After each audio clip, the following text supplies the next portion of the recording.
Hey everyone, so a very warm good morning to yourself. So we should be starting, I think we can start actually in the next 1 minute. I'm just waiting for one more person or one more person. Oasis missing, but I think we can make a start because we're all here. Um, so thank you for turning up. And this is the last day for the PMP training, and we have a couple of sections to go through. The difficult section we'll cover now, so we can get that out the road. But you might find after this first section that things might be a little bit easier. Okay, so if you might find it's very, what's the word here? Common sense. There might not be too much that you might be learning after this first chapter, if you know what I'm saying. So with that said, don't take it as a negative. It's just this is the content for day number 4. Okay, and naturally speaking, day number 4 has always been a very, very short day, because the content is mostly around team building and leadership. That's it. Okay, so we'll spend a little bit of time on this first section just to make sure that we've covered it, and then obviously we'll touch upon the team building and the leadership stuff to finish off the day. And there's a bit of emotional intelligence in there as well, which is actually a very good chapter to finish up on the day. So with that said, I will also enable the recording to the cloud.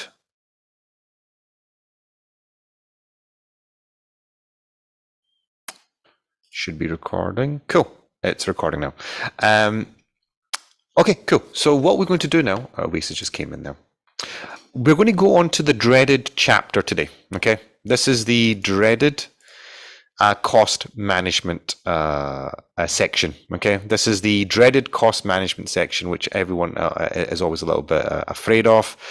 And this is the one that I think someone asked me a question about, what's the activity for today? So it's no activity today. It's a follow the instructor activity, because it's a bit too difficult if you do it by yourself. So it's better that I do it and yourselves follow along at home. So what I usually recommend, and obviously I'll send you the document that I'm about to create. So I'm going to stop the sharing, and I'm going to stop the slideshow. And what I'm going to do now is I'm going to show an empty document. Okay, so not to worry, I'm going to show you an empty document, which is, you can follow along at home, not a problem. But I'll be sharing the document anyway. So maybe the best thing to do is listen. Maybe not write anything down. Maybe just to listen. It might be better. Okay. Can everyone see a white document? Just a blank document I've loaded up. Yep. Yeah, you can see it. Excellent. Okay, fine. Cool. So we're going to be studying today cost management formulas, right? And you might call this EVM. Okay, you might call it EVM. And these cost management formulas are quite important because it's a big piece of the PMP. Okay, so we've got an example here. We'll paste it out. You should be able to see it. There you go. Example 1. You have a project to build, which is a fence, right? It's the typical one. It's a fence. The fence has 4 sides, and each side is going to take 1 day and $1,000 to construct. Okay, good. Today is the end of day 3. So let's just take a step back here. You're the project manager, done. You have to build 4 sites. It could be 4 buildings, it could be 4 cars, it could be 4 walls, could be 4 houses, could be 4 burgers, whatever it is, we don't care. Each of those items that you're about to build is going to take you a day, 24 hours, yeah, and $1,000 to construct them, to make them, to manufacture them, okay? And today is the end of day 3. So what they're saying to you here is that there's a status report. The status report is, it's meant, we are, it's status report. We're at the end of day 3. So With that said, we get a status report. And this status report will give us more details. Let's just take a look at this. Side 1 is complete. We've spent $1,000. Side 2 is complete. We spent $1,200. But look at side 3. 50% done. And we've spent $600. And side number 4, we haven't even started. Now, some of you might be asking the question, hey Suhaib, why has this price gone up? Because we thought each and every fence will cost us $1,000. There's an extra 200 here. It could be down to inflation. It could be down, there's a war going on. There could be the cost of raw material has went up. Don't care. Not our problem. We don't care. We just need to know how much money was spent. So the first one was 1,000. The second one was 2,000. Fine. The second thing you might be asking is, well, why is this 600? We don't care. That was how much was spent. What we do care about is this 50% done. Okay? And obviously, this has not even been started. Fine. We've got a couple of things that we need to look at now. Couple of things. Couple of formulas. The first one is called PV. And PV stands for planned value, which is the estimated value of the work planned to be done. Planned, not done, planned. And then you get EV, which is earned value. This is the estimated value of the work actually accomplished. Actually, we've actually did it. Okay? Actually accomplished. So, it's done. Then you got AC, which is the actual cost. So some of you might be able to figure out the cost already based on these numbers that you can see up there. And then you got another one, which is BAC, which is budget at completion. Now let's just go through these. Now some of you might be like scratching your heads right now and going, what the hell does this even mean? Don't worry. Let's go through it step by step. The first one is PV. We need to calculate PV, planned value. Now remember, guys, this was, what day is it? What day are we on? Or what day have we just finished? Anyone? End of day 3. End of day 3. Good. End of day 3. So obviously at the end of day 1, we had planned 1K. At the end of day 2, we had planned 1K. And at the end of day 3, we had planned how much? 1K. So what's the answer here? 3K. Simple as that. We were planning to spend 1,000 on day 1. On side 1. 1,000 for side 2.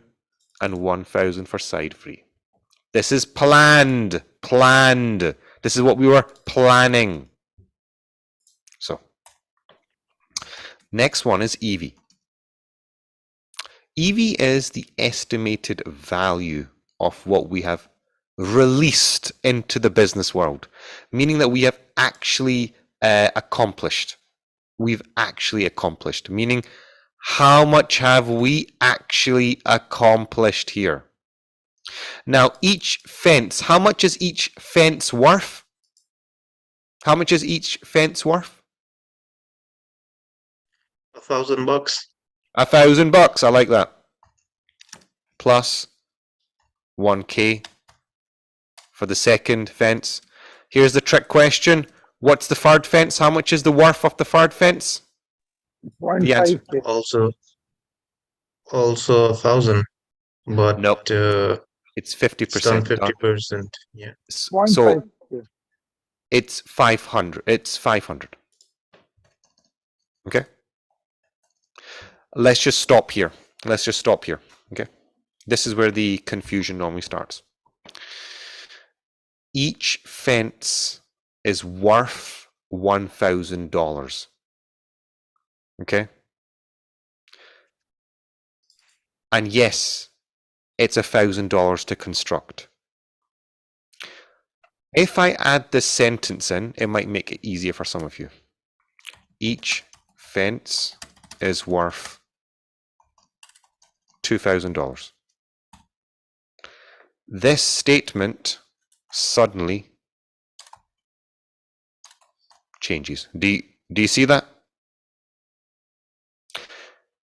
It takes $1,000 to construct, but each fence is worth $2,000 of business value. So 2K, 2K plus the 1,000. But I'm going to remove this. I'm going to remove the sentence because this is not part of the actual example. The PMP likes to ask you tricky questions like this. Okay, I just did that previously just to make it easier for yourself. So how much is each fence worth in this example? 1K. But because the last fence, this side free, is only 50% done, we can only claim 500 of the business value. Does that make sense to everyone? Yes. Yes, yes. No, you're very quiet there. I'm getting worried. Yes, it makes Oh, sense. here. Yeah, I think everyone's typing in the chat. Cool, cool. So let's go to the next one. AC. This is the actual cost, guys. Actual cost. Actual cost is this thing. This is how much we have actually spent. I think it's pretty much easier from here. 1,000 plus the 1,200 plus the 600, which is the 2,800. That's it. So, a couple of things to take. This is planning, which is we're planning to spend 1,000 for that, 1,000 for that, 1,000 for that. Okay, that's the planning. Estimated value we have released. We have released. Complete, so we've released 1,000 or 2,000 if you want to think of it the other way I did it. 1,000, but it's only 50% done here, so we've only released 500. So it's 2,500 for that one. Actual cost, spent, 1,000, 1,200, 600, so 2,800. Give me a 1 in the chat if you've understood that so far. I have a question. Yes. So here you didn't mention the worth value of each fence, Correct. but the value, which is the worth value of each fence, is it equal to the earned value? Is that what you're trying to say? So remember, in the PMP exam, they will keep it very tricky for you for these questions. Because they're saying each side is worth $1,000, it's going to take $1,000 to construct, you can only glean that each fence is $1,000. But remember, if they're nice to you, they might say this: each fence is worth $1,000 of business value. Does that make sense? But in the exam, they will never make it that easy for you. This sentence, this statement will be removed. Does that make sense? But is the business value because it doesn't have to be the value. It can be cookies, it can be social media followers, it can be kilometers per hour, it can be the Kelvin, degrees Celsius, anything. Okay. Make sense? Yeah. But remember, ladies and gentlemen, this sentence will not be in the exam because they're trying to screw you up, okay? So that sentence I inserted there, see that highlighted one I've got there? They will never say that. That will be removed from the statement. This is the exam question that you'll get, something similar to this, okay? Because they're trying to trick you up, okay? Any other questions? Yes, difference between EV and AC. Correct my statement if it's wrong. So EV is the value as per the original plan at a certain stage, or for this example, certain point of time. But AC, actual cost, is what we have actually spent on it. Spent on it, correct. Just want to, your AC is correct. Can I just reinforce your EV a little bit? EV is the business value. So this could be kilometers, it could be cookies, it could be diamonds, it could be degrees Celsius, it could be anything. So EV business value could be anything. This currency could be anything. This what's the word here? Unit. Yeah, unit. This unit can be anything. Can I rephrase it if you want? Sorry? Yeah, can I please rephrase EV? Yes, go ahead. So whether I'm understanding one. So EV actually means what I understand is with invested value, what the business owner wants the value out. That Correct. means if you have done 1 day one work, 1 day full work, 3rd day half work, that means his only 2.5 work is done, which gives the 2.5 times the value of the business proposition, what he wanted out of that particular product. And the value has been released. Yes. Correct, So correct. Your thinking is correct. Can we say the EV is like 2.5 fences done? Yes, yeah. And Instead don't of- forget, guys, released. The business value has been released to the environment. It's there. It's sitting there, ready to be consumed. So why it's not 2.5 fences? Why it's 2,500? So I'll just go for that again. The statement that I think, remember, the statement that's missing here is the one I removed. Each, remember, the exam will not say it. The exam will not say the statement, but I'm just making it clear for the class that each fence business value is worth $1,000. How about this? When Yeah, but fully constructed. won't we have like multiple earned values in the same at the same time? Yes, you do. 1,000, 1,000, and it's 50% done here, so it's $500. No, I mean Correct. it's always cash, or sometimes it's not. You just said it's unit. can be Exactly. anything. Yeah. The unit can be anything. Absolutely correct. Okay, so it can be worth something, and it's something else. Like we had to build doors. We have the doors, and we have the money that the doors are worth, right? Yes. So in this case, we're using dollars. So it's always about how much is it valued. Yes. It could be dollars. It could be cookies. It could be kilometers per hour. It could be temperature, which was a very famous exam question that came up that a lot of students screwed up on. So remember, the unit can be anything. So I'm just using dollars here just to make it easier for everyone. That's it. Okay. Okay.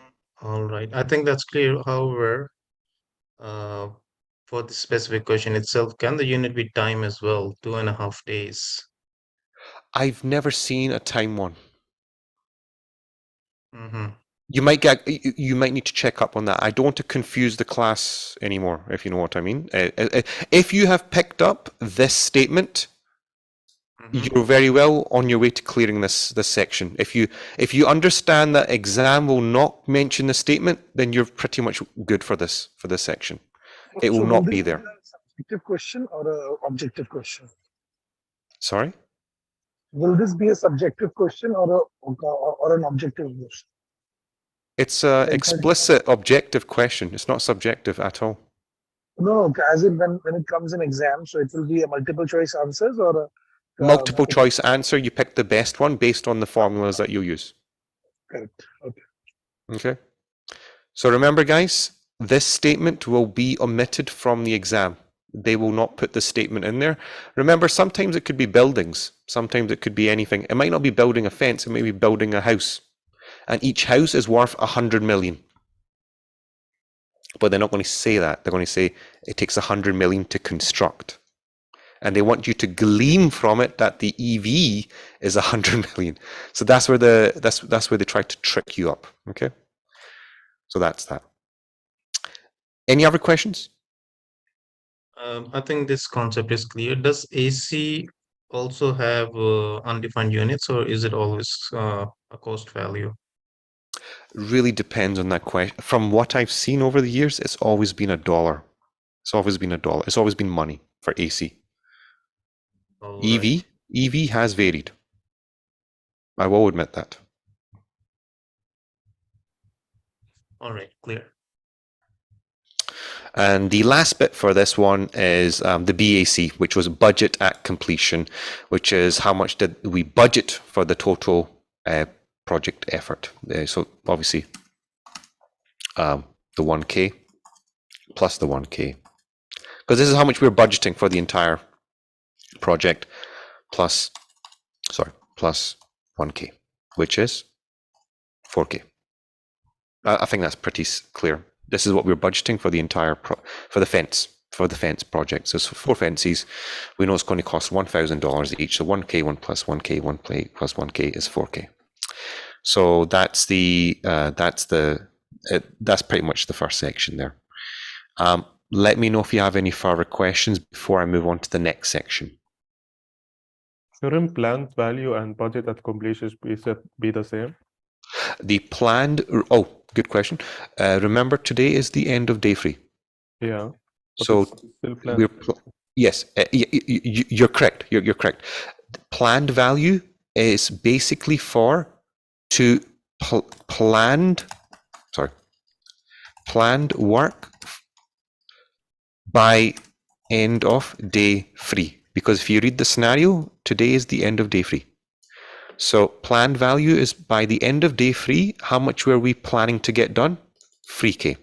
The difference is this one is according to the status report, because to date.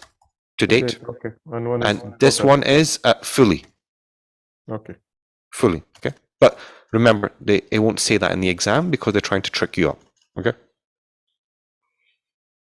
Any other questions? Can I take the screenshot of this, please? I'll send you the document. I'm going to send you the document. Okay.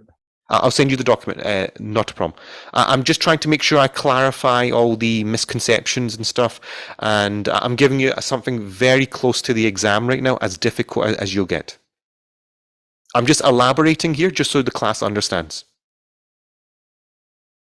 Any other questions?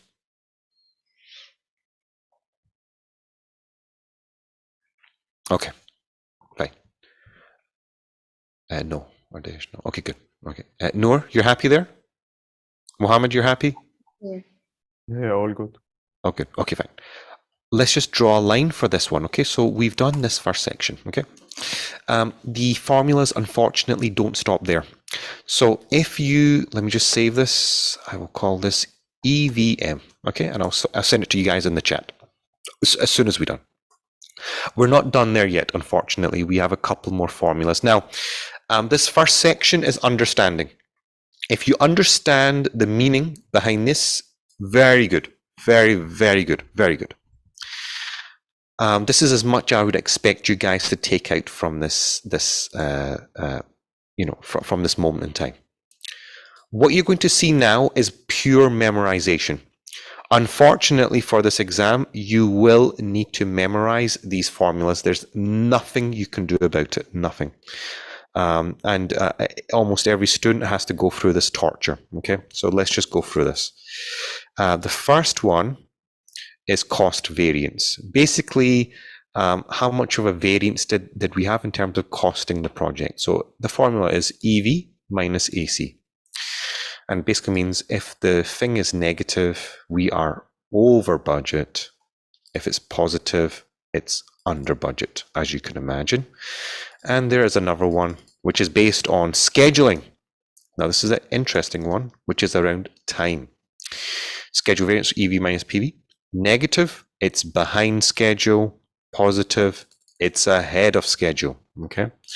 And obviously, when we start to work it out, CV equals EV minus AC. So the 2,500 that we got from up here minus the 2,800 that we got from here gives you minus $300. $300 over budget, which makes sense. Okay. So right now the project is over budget, not very good, by $300.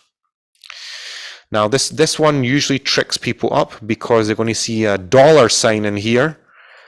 And they get very upset. So schedule variance, which is time, EV minus PV is 2,500 minus the 3,000, which we're getting from 3,000 here and 2,500 here, is minus $500. We are behind schedule. Okay. Now, yes, a lot of you are going to get upset that there's a dollar sign in here. If you're not happy with it, remove it. It doesn't matter. The important thing is that you can do the calculation, which is EV minus the PV. Is 2,000 minus 300 is minus $500. They're not going to ask you what is the unit here. They don't care about the unit in this question. Don't care about the unit. So if there's a dollar sign in here or a percentage sign in here and it's upsetting you, it doesn't matter. Ignore it. You've got more important things to worry about for this exam.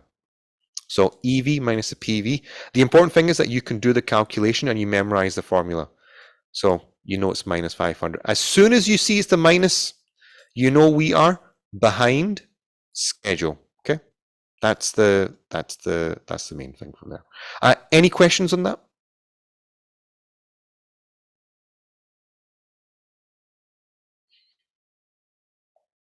Well, it's the same thing for the CV, right? Because you said the unit can be anything, and you are subtracting it from the money. So yeah, the unit can be anything.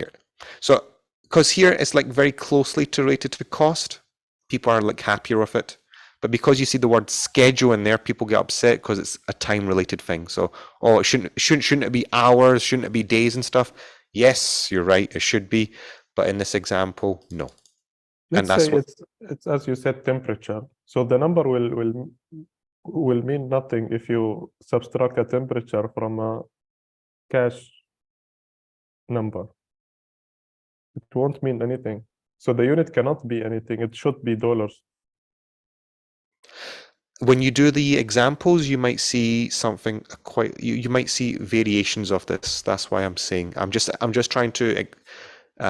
Yes, you might have that philosophical debate right now, which really doesn't matter. All I'm trying to say right now is you will see examples of this varying when you do the mocks. So it's important for me to point out. Okay. I've never bothered with answering this question about if there's a dollar sign or the time sign. I don't really care, frankly. For me, the important thing is I can do the formula and I can tell it's behind or ahead. That's it. Like I said, even before I even started this, I even said, don't get upset if there's a dollar there or if there's not a dollar there. Okay. No, it's not about the dollar being there. It's about what does the number mean. The number basically means we're behind schedule. That's it. If it's a minus, we're behind. If it's ahead, we're ahead. That's it. Positive is ahead. That's it. That's the meaning. Okay. So, any other questions on this?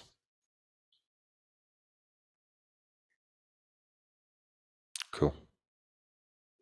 Again, it's mostly about memorization. So that's the second section done there. Okay, that's the second one done. We do have a third one, and if you think it's getting more trickier, you're absolutely right. It is going to get tricky. Again, it's more memorization, unfortunately. CPI, Cost Performance Index, which is basically EV divided by the AC, which is for every dollar that we're spending, basically every dollar of something that we're spending.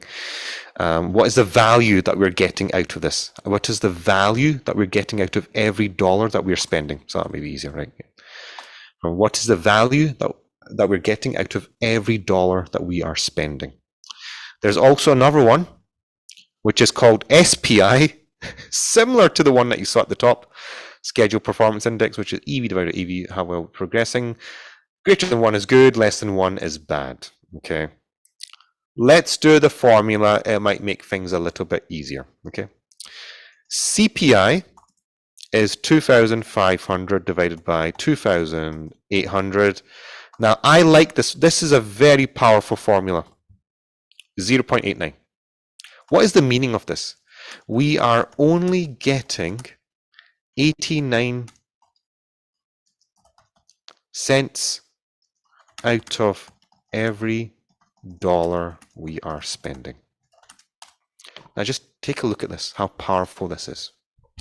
This basically means I am putting in $1 right? $1. And every time I put in $1, I'm losing 11 cents. For me, this is beautiful, because what this means is that I know exactly my return on investment right now isn't looking too good.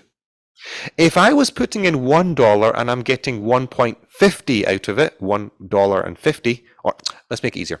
If I'm putting $1 in and I'm getting $10 out, I'm 10 timesing my money. You see how powerful this is? The CPI? Very powerful thing. So yeah, I mean, for me, don't care about this one too much, but it just gives us an indication. But this is where the real power is right now. Now we're really seeing how well we are doing. If you thought that was good, check out this next one. SPI. Very cool one. Now let's calculate. So it's 2,500 divided by the 3,000 and 0.83. What's the meaning of this? We are only progressing at 83% of the rate planned. That's my efficiency of work. Efficiency of work, yeah. Very good answer. That's correct. You're efficient. So we are saying right now, we're actually quite behind.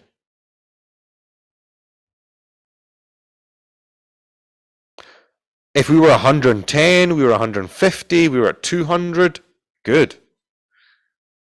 We're actually quite inefficient right now, as the gentleman said.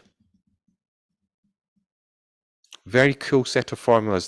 This for me is where the power is of project management. This is where you really can tell your stakeholders, yeah, we're actually losing money right now. Yes, we're behind schedule. Nope, we're ahead of schedule, and we're also making money as well. Very powerful set of formulas. Very powerful. Okay. So that's the third set. So you've got the first set, the second set, and the third set. If you manage to glean all of this from what we've covered, you're very good for the exam. This is how much I would expect you to get by now. Now, there is more formulas. Okay. I'm not going to go through them because it requires a little bit more homework. It's more memorization that's required. What I'm going to do is I'm going to paste them in, but I'm not going to cover them until you guys get comfortable. So my rule is this for all my students. Do not look at this section here, okay, until you are comfortable with this section, okay? And when you become comfortable with this section, then you go on to this last section. As you can see, it's only 3 formulas. It's more memorization. But you can see the meanings behind each and every one of these, okay? So, homework. You will need to practice this. You will need to get a very good understanding of this first section here, okay? Do not go on to this section here until you have a very good understanding of this section here. Okay, but just to quickly go through it, EAC is the estimate completion. What do we currently expect the total project to cost? Estimate to complete from this point, the third day. How much do we expect to cost to finish the project? That's a forecast from the third day. Variance, how much over or under budget do we expect to be at the end of the project based on all the extra stuff which is going on. That's the meanings behind them, and that's the formulas behind them. But I don't want to go through them because it could further confuse you guys. It's just too early, okay? But I've explained the meanings there very quickly. When you watch it back, it might make more sense. But just leave these formulas. You just got to memorize them and do them in the exam. It's just too much stuff. I usually find if you've understood this, get comfortable with this, practice a few mock tests with this one, and then move on to that bottom section. You'll be absolutely fine. Okay. Any questions? Come here. Yes, go ahead. Go ahead. How many questions do we get from this kind of questions? About 7 to 10 formula questions that you'll get. Okay. And they'll be all around this stuff that you're seeing here on your screen. Okay. Okay. And remember, some statements will be omitted from the original question to make it more trickier for you. Okay. The trick is reading the question. I think really this is the key thing here. When you see the formula questions come up, make sure you have easily understood what the PVs are, the EVs, and the ACs. Okay. Once when you get this nailed down, the rest is just putting the numbers in and doing the formulas. That's it. Okay. Any other questions? So you will not even cover those today, the last ones? I've given you new. So as you can see, the formulas are there. I don't want to confuse the class. That's the reason. You can see 4,000, blah, blah, blah. I've given you the meaning, which is more important.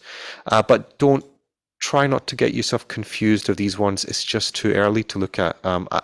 Based on the questioning I've received today, it's a bit too early to go into it for the class.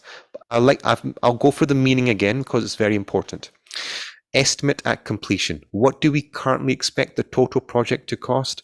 This is based on the beginning. Okay? This is the forecast from point 3, day 3. And this is the variance based on the extra costs which are going on. Okay, so if that's blowing your mind already, don't even look at that section right now. I'd rather have you guys focusing on this so you can at least get at least 90% of the questions correct based on this. This is the important section. Okay. Any other questions?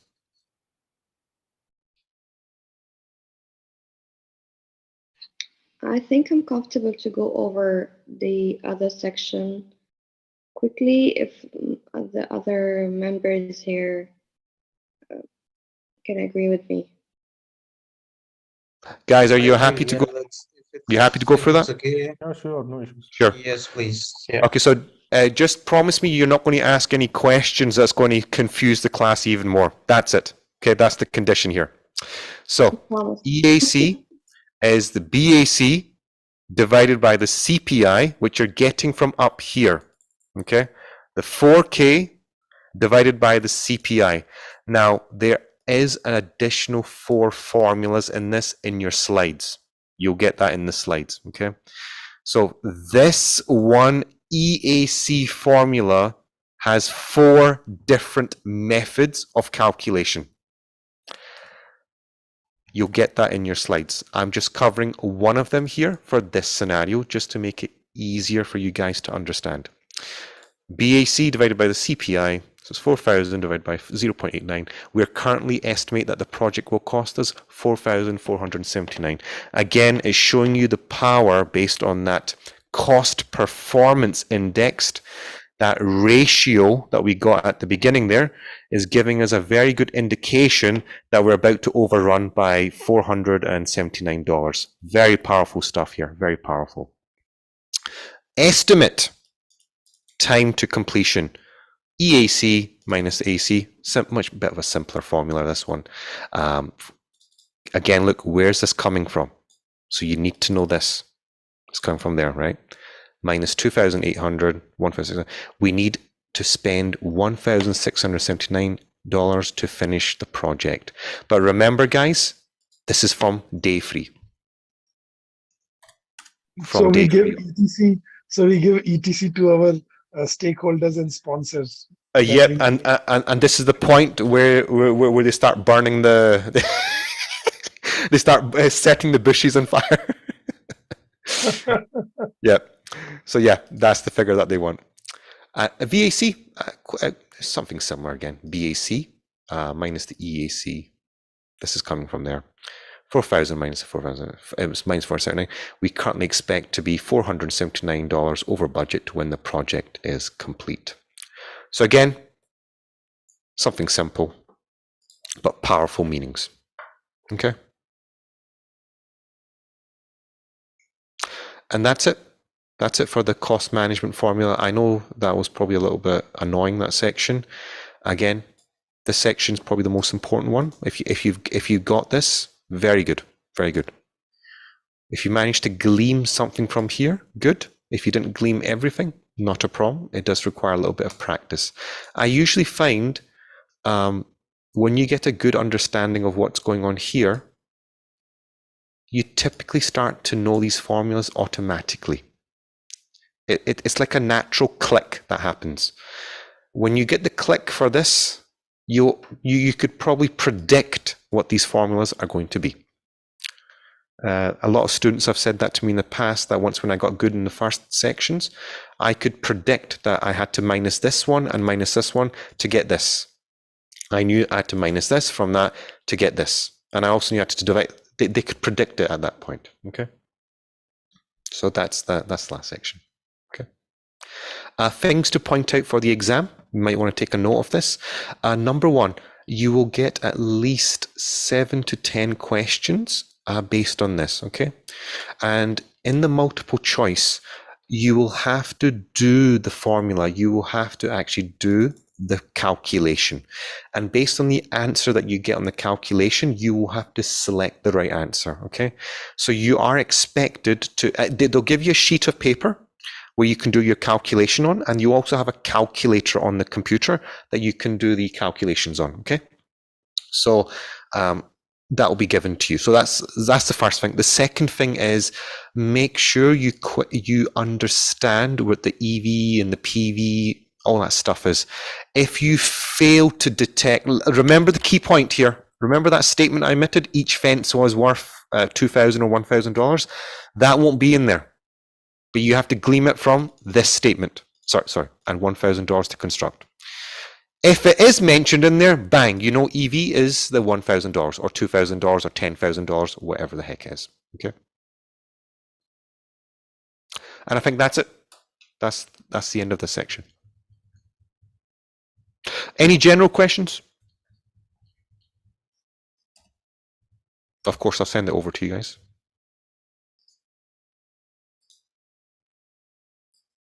Any general questions?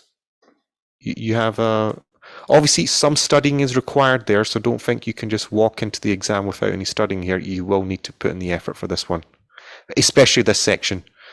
Your computer, and I'm going to just upload it from the desktop. Okay. So guys, you should see a document getting uploaded called EVM, Word doc. You should have it in the chat now, so you can have it, make sure you can use that for your revision. Okay. It's a very good one to do. And also when you do the mock tests and the questions and stuff, you might want to keep this document open. I'll give you some really good guidance on how to go about doing it. Actually, this is laid out step by step.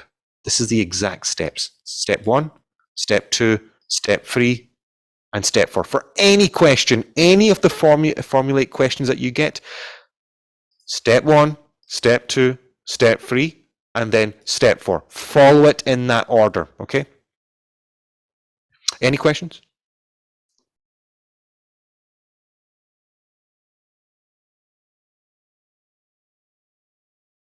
Everyone's still there, right? Yeah, I think it's quite clear, the example that we went through. Cool. However, is this the entire course that we are expected to know in terms of cost management? Yes, Or that's will it. there be any further formulas or mathematical calculation we need to be aware of? There'll be 1 or 2 small formulas that you might see in other sections, but those questions are not, they sometimes pop up. Maybe 1 or 2 other formulas in other sections, which will be covered in your slides. They might pop up, they might not pop up. But this section, yes, this section will, you will definitely see stuff in this. Don't walk into the exam without practicing this section, you will fail. That's how important it is. How much do we need to pass?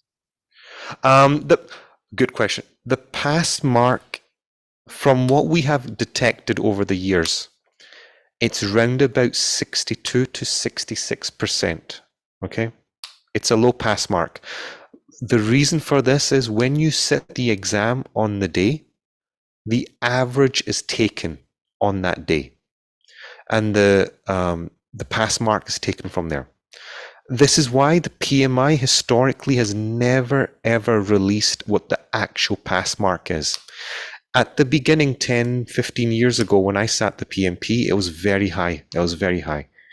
Now it's just the day you sit it, there's an average taken on the day. And based on that average, there's a line drawn. Okay, up here, you're all passes. Below here, you're all fails. From what we have detected, based on students' feelings, gut feels and stuff, it's 62 to 64%. Or 60% to 66% is the pass mark. Okay. Does that make sense? Yes. Yeah. Okay. I'm just trying to give you all the evidence and the information before I say something wrong. Okay.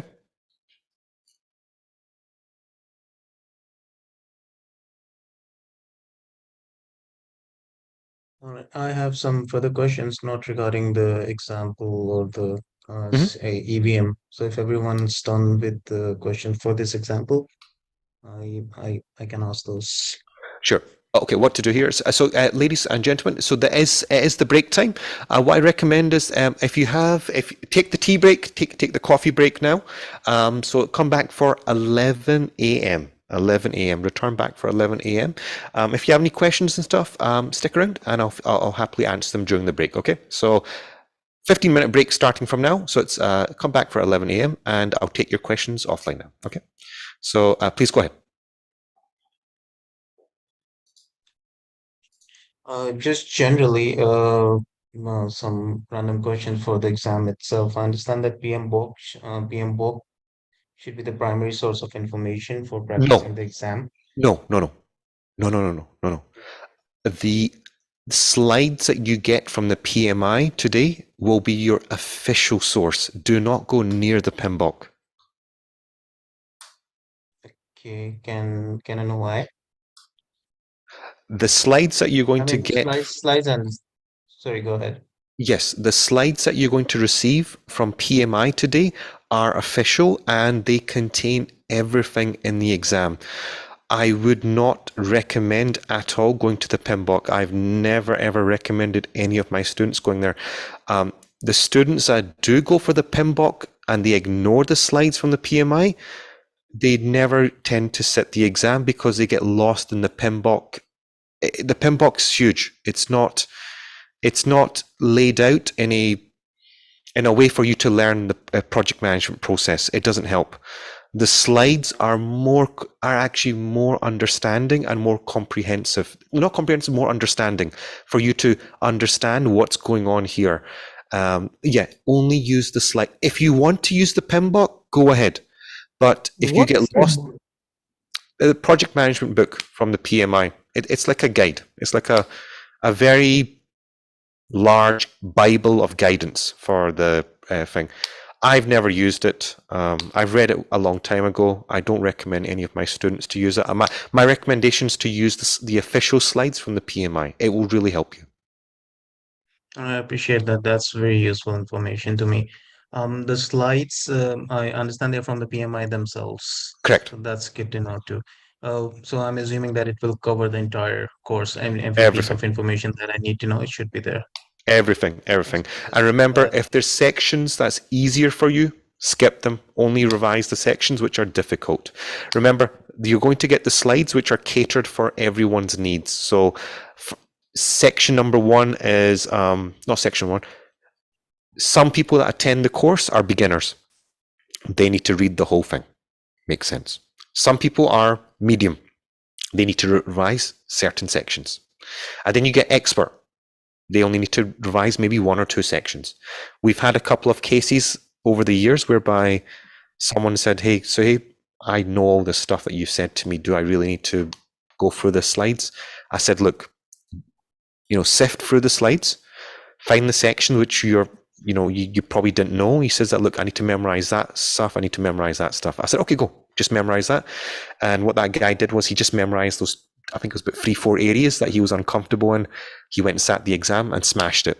But he was an expert. He was a project manager for 10-15 years. So fine. There was another case last month whereby we had a person who's medium. very medium.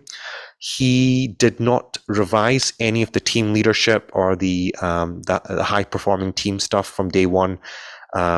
Basic stuff. He only memorized the cost management stuff, the risk stuff, stuff that he felt was new to him. And then he went and sat the exam, passed it on that. And then we've also had people that were complete beginners that have came on the course. They didn't know anything. They had to go through the entire slides, and it took them obviously a little bit more time to go through the course and just get themselves ready for the exam. So the slides are catering for each and every person. It's really down to the individual to decide this section's easy, skip this section I need to memorize and understand. I'll do that. That's the way you want to take it. How much time it takes to actually prepare, and then we have to give exam? Like for how About 4 much weeks. time? 4 weeks. 3 to 4 weeks. Sweet spot. Okay. 3 to 4 weeks, yeah. Based on the students that took it last month, there was about 6 of them. 4 of them have passed. They've already passed. 2 are big. So 2 were, they were new. They were new to the concept. So they're still going through the studying right now. So 4 have passed, which is good, mashallah. But 2 they still need a little bit more time. They're not fully comfortable yet. So yeah, about 3 to 4 weeks. Understood. The exams are held every month, every week. Was the schedule? Schedule is you can book the exam whenever you would like. The only thing is you might decide to do it from home. Feel free to do so, but there might be a webcam. You have to keep your webcam open, and someone will be watching you through the webcam so that you are not cheating, number one. I usually find to go to the center is slightly more comfortable. Prometric Center, Pearson View Center, and Knowledge Village might be your first go-to choice. There's also some centers in Abu Dhabi if you're in Abu Dhabi as well, but I don't know which ones they are. But I know for Dubai, it's Pearson View and Prometric, which are Knowledge Village. All right, I'll note it. One more question, if you don't mind. Mhm.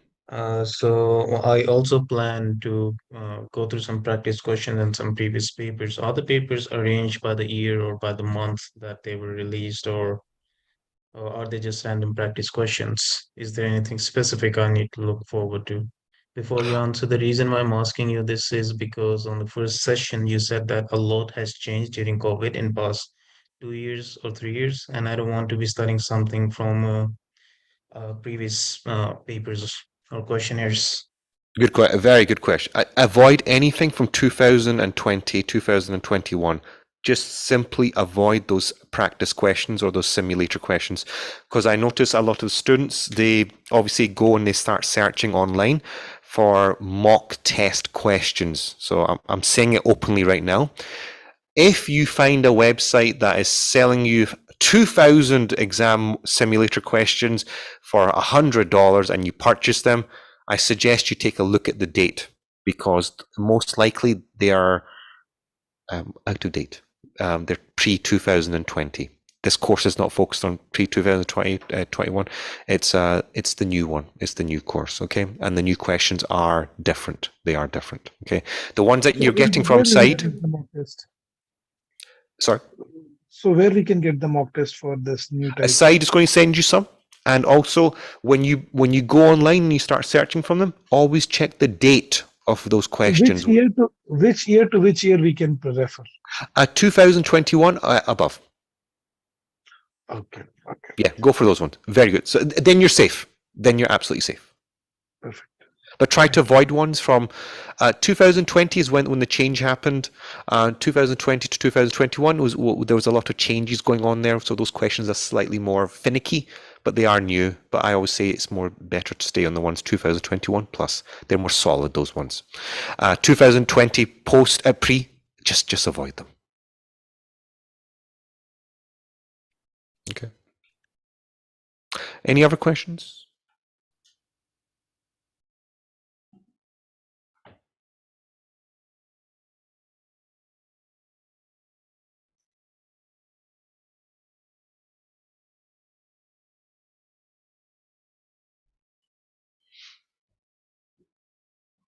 Okay.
Hey everyone, so it's just struck 11 a.m. there, so I think we can just make a start.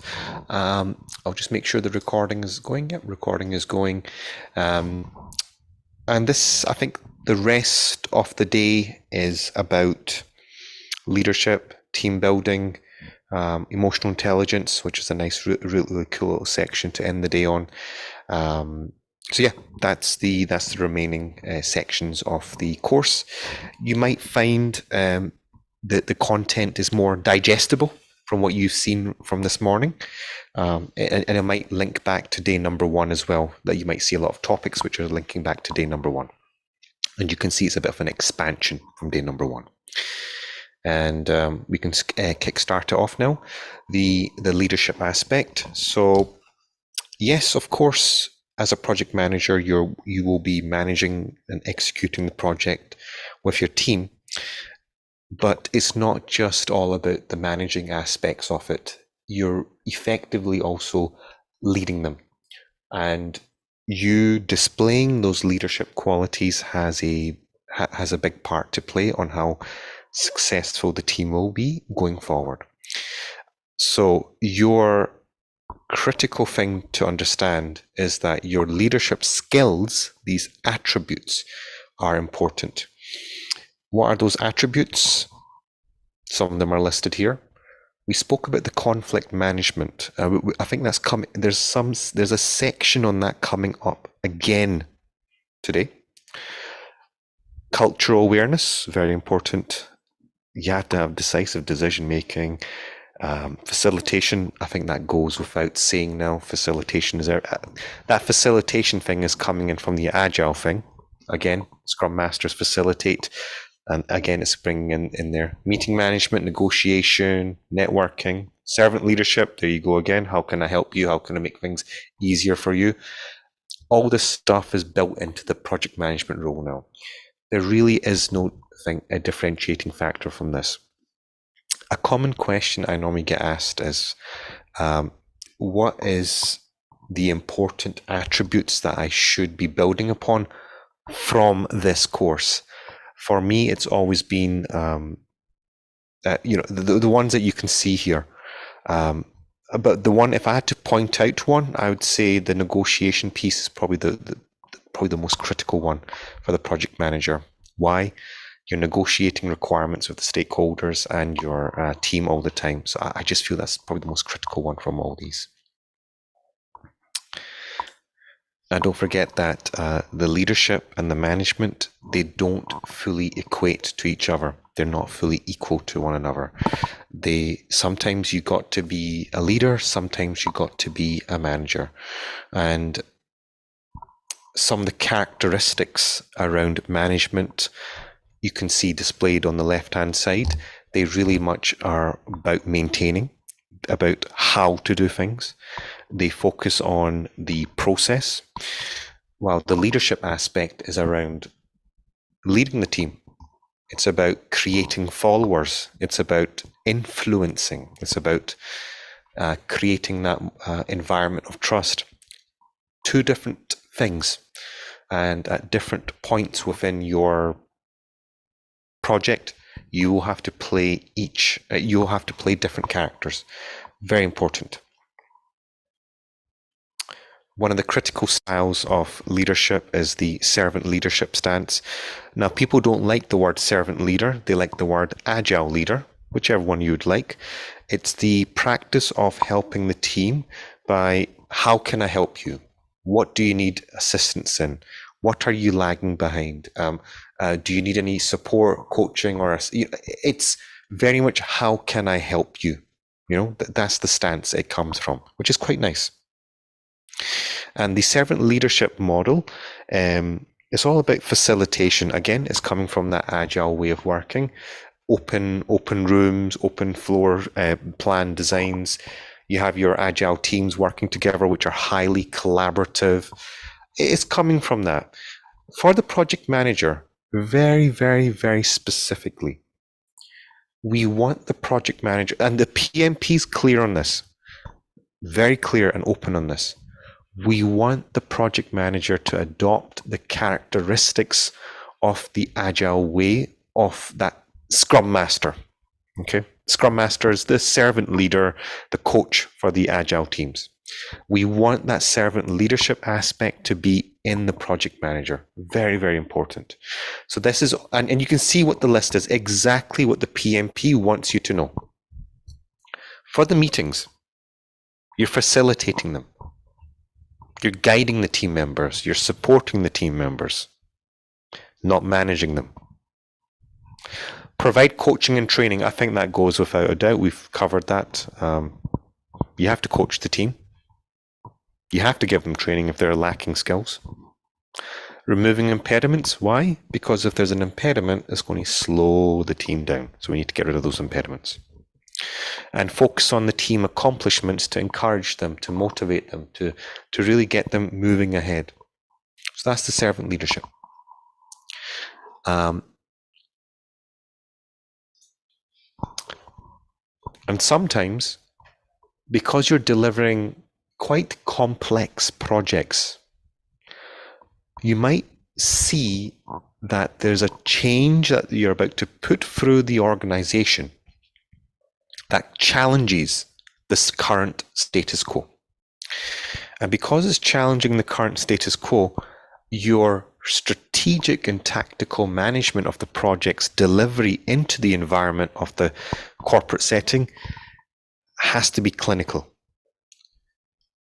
What we say here is that we cannot have stakeholders who are sitting in a fixed mindset. They need to be sitting in a growth mindset, meaning willing to accept new changes that are about to happen.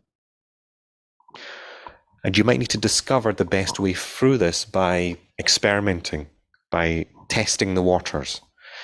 And remember, don't assume anything, because when you're about to challenge the status quo that the organization's been in and doing the same thing for many, many years, do expect some problems to happen. Okay, so really, really important thing. The digital transformation projects are a prime example of this. Okay. Again, back to the stakeholders. This almost goes back to day number one. You need to have a good understanding of those stakeholders. That stakeholder register is critical. And your good leadership is about getting those stakeholders on board and ensuring that they support you to the very end. So use every tool, technique, methodology that you have in your hands to ensure that happens. But also remember that the stakeholders might not be fully supportive at times. If they're not, you got to get them to be supportive. So, and there might be some which have high power and low interest. What should we do with them? So on this next slide, you've got something which is called a power impact interest grid. On the bottom, you can see the interest, and on the left, you can see the power. And what the interest shows is the higher the interest of a stakeholder, the more power they could have. And also the more power the stakeholder have, you got to manage them closely. If they have less interest, but a lot of power, keep them satisfied. If they have less interest and less power, monitor them. And obviously, if they have less power and a lot of interest, keep them informed. Just to let you know, you might get 3 to 4 exam questions just from this slide. Again, it goes to that stakeholder engagement thing. This is where it's going to. Okay. The team building. I think this goes without saying. Your ability to support the team, guide the team, and build them an atmosphere whereby they feel safe. They feel like they can actually build good team bonds, make the project flourish and go forward. Critical. But you're really responsible for creating this. Yes, there's a process there. Yes, there's a business environment there. But I always say, first, the people are more important than the process. You have no process if you don't have people. You understand? You can have a process clearly defined and laid out with sign-offs and approvals, but if there's no person behind the process, nothing's going to happen. Okay, so team building, exceptionally important for our project manager, and it's always good to mention at this point within the PMP. The team building, of course, very, very important. Tangible, consumable items that you can give as rewards, days in, days out, whatever you have to do, recognition in terms of awards, anything that you can do to just inspire them, to make them, feel appraised is always good. Don't forget, sometimes in organizations, the project manager is called into the HR appraisal of a employee, and the project manager will give, this person has been wonderful in the project, has done exceptionally, 10 out of 10. So the project manager does have a key part to play when it comes to employees' growth and development within organizations. Any questions so far?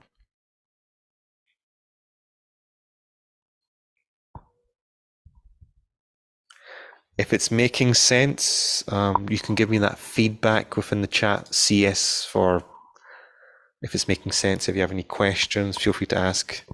If you're finding the material easily digestible, you might be, which is absolutely fine. No, common sense from Noor Mohammed, giving a thumbs up. Always saying CS, common sense. Okay, fine. I'll continue on.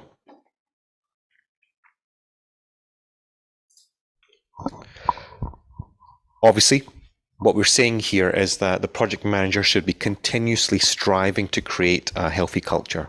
This should be your, for me, guys, I'm very passionate about this day number 4, because day number 1, again, very critical. We spoke about building a high-performing team. You can't deliver projects without building a high-performing team. Critical. Day number 2, yeah, you learned the process, you went on the wedding thing, cool, fun. Day number 3, we spoke about the risk management. Okay, cool. But if you look at it, which is the most important part? Is this piece. If you don't have a healthy working environment within your project team, you ain't going to have a productive team that's going to deliver a good project. You're going to get a team that's completely stuffed. They lack the autonomy, the accountability, the responsibility. In fact, they'll be saying, hey, you do the work. I don't want to do the work. It creates a very negative, destructive environment. So I always say that the real day-to-day work of a project manager is creating this equilibrium, this economy in the team, which is, people feel they want to get the job done. Because at the end of the day, the project manager is not doing the work, it's the team. This is why I always say, even the presentations I give at conferences, is that we focus so much on explicit. Remember the explicit thing I covered yesterday, explicit and tacit? We focus so much on governance, policy, procedures, workflows within an organization. All we're doing is just shooting ourselves in the foot. Because if our staff, our employees, our team members are not engaged, well, forget the rest. All that other paperwork is rubbish. We need to first of all focus on our individuals, and if our individuals are happy and engaged, right, let's focus on the other stuff. So, critical point. This is a critical point here. And the workspaces.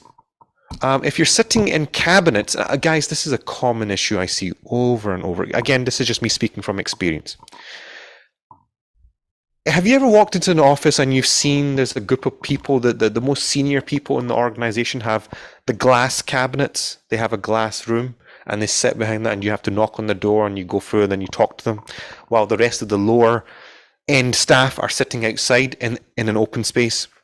Number 1 problem creator for me. Number 1. You can go onto Harvard Business Review and you can check up the amount of articles published on this, that the destructive force of keeping that divide between your staff. Not only are you destroying what the productive environment that you could create, you're also creating a point of friction there compared to the managers that are sitting within the team. Now, true story.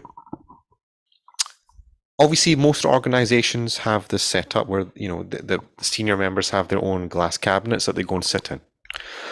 Back in Scotland, when I was working there, sales teams there have a very specific practice. The sales manager sits within the team. Now, I have to admit, sales teams are probably... Has anybody ever worked in a sales team before? Just feel free to give me a yes or no answer. Has anybody worked in a sales team before? Or a marketing team? No? Anyone in sales? I have worked with them, not Worked with them. like with them, but for them. Cool. No and problem. I'm understanding what you are saying. I'm just understanding what you're saying. Sure. For me, too. Sorry. Yeah, me too. I worked with them, but not Sure. like as a salesperson. No problem. I was working with the sales team and I was a salesperson back in the day. I have to admit, every time my sales manager was sitting with me and we did the work together, I used to go back home smelling the high heavens. It was wonderful. Not only that, it was the only team that I experienced this in. But I noticed something.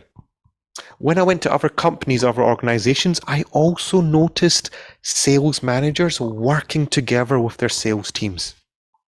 I don't know, it might just be a dynamic in there within sales teams that you have this fully collaborative... Yes, they are absolutely vicious. Absolutely. But the community element within sales team is something to experience. I always say this to all my students, which is, if you've never worked in sales, you should actually go and work in sales. You might actually learn a couple of things about yourself that you didn't know. And when you bring it back to your team, you start to know where all the problems are. So I really find that it's a remarkable thing. Their culture is totally different from any other team culture. So yeah, sales teams really have it for me. It's the life and blood for the organization. Absolutely.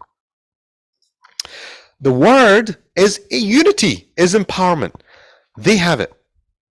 But the rest of the legal, all those other ones, they really kind of struggle in this. They really do. IT teams really struggle. They're going to get demolished even more now in the next coming years, but we'll see what happens. But yeah, this aspect is critical. Without the empowerment piece, I don't think most tasks will get done. I see a lot of it. People avoiding accountability, not wanting to do the tasks. They brush off the task to someone else. A lot of this problem, right? So that sense of ownership, all that stuff, again, who's the finger pointing to? The project manager. They've not created an environment to make the team function as one unit going forward. Is this making sense, what I'm saying? Everyone's following along? So I work in a culture where always I get an office, but the thing is to make that divide, remove, like we have, if I want to remove that divide, then we have to keep a door open, or like open door policy, something like that. But what to do? If a company gives you a sitting place, you can't say the company, I want a... See, cabinets and the sitting areas for sales is okay because that's everywhere like that nowadays. But for engineering, it's like we also have a lot of negotiation which happens behind the doors. We have to close the door. We have to do a lot of meetings alone. And those require office. I don't know how far it will take. But but we also sit with them during the meetings. Yeah. And the doors are always open. I don't know. I appreciate that. I appreciate that feedback. Everyone understanding the message I'm sending here? That it's really the project manager's role to create this atmosphere. Yeah. Any questions?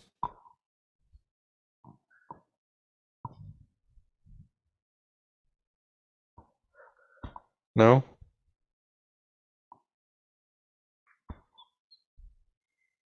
Okay. Again, if there's not that many questions happening, the day is just going to get further and further compressed. That's why I'm just stopping for if you have any questions, any observations, or any stories that you'd like to share, feel free to do so. How can team building activities help in this? Because I find it very boring. Whenever some HR calls me for a team building activity, I feel it very boring. How does it actually helps like an organization? Will it help in empowering and unity, all these things? Empowerment. Oh God, I need to be careful how I say this now. It's coming back to. I'm going to say policy and procedures, and the hierarchical system that's imposed on you basically destroys this aspect. It doesn't exist. This is just my honest opinion. Okay. You can do as many team building exercises as you'd like, but if the policies and procedures of the organization don't change, I'm talking about sign-offs. If those things don't change, all this stuff is useless. This is why, again, it comes back to the project manager's hands that you've really got a lot on your hands to get. You got to mold this, you know, even with all this other stuff that's going on.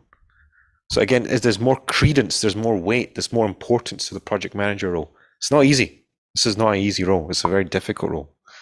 But yeah, that's my honest take on this. But that's me off topic. That's me off topic.